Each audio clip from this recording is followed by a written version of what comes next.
네, 정부가 오늘부터 기존 거리 두기 단계를 2주 더 연장하면서 식당, 카페 영업시간이 밤 9시까지로 1시간 단축됩니다. 음식점이나 카페 집단 감염이 끊이지 않는다는 게 이유죠.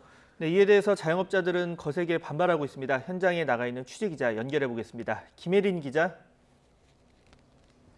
네, 서울 홍대 거리에 나와 있습니다. 예. 자, 먼저 수도권 감염 상황부터 좀 정리해 볼까요? 네, 강력한 거리 두기에도 수도권 곳곳에서는 집단 감염이 이어지고 있습니다.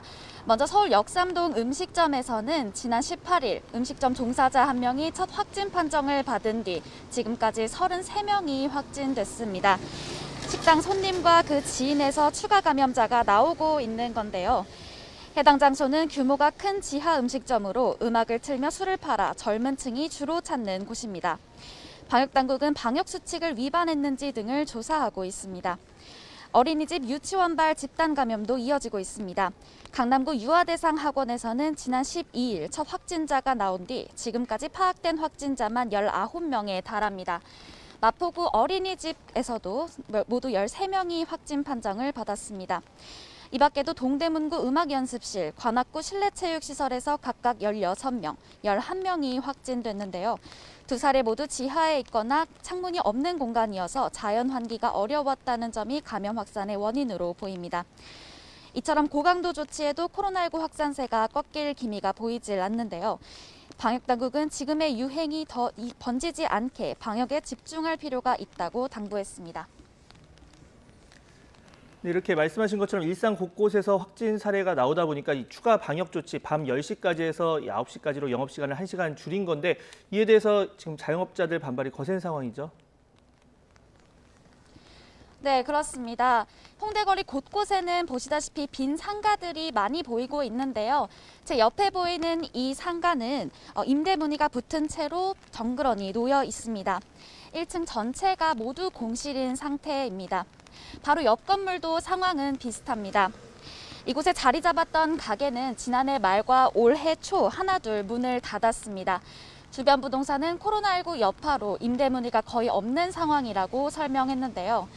홍대 소상공인 번영회는 홍대거리 공실률이 30%에 육박하는 것으로 집계하고 있습니다. 이런 가운데 오늘부터 다음 달 5일까지 기존 거리두기 단계가 2주 더 연장됐습니다. 수도권의 경우 거리두기 4단계가 7주째 유지되고 있는 겁니다.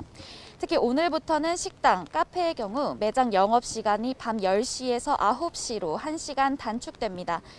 방역당국은 업종 특성상 마스크를 계속해서 쓰고 있기 어렵다는 점과 식당, 카페에서 집단 감염의 30% 정도가 발생했다는 점을 영업시간 단축의 이유로 들었습니다.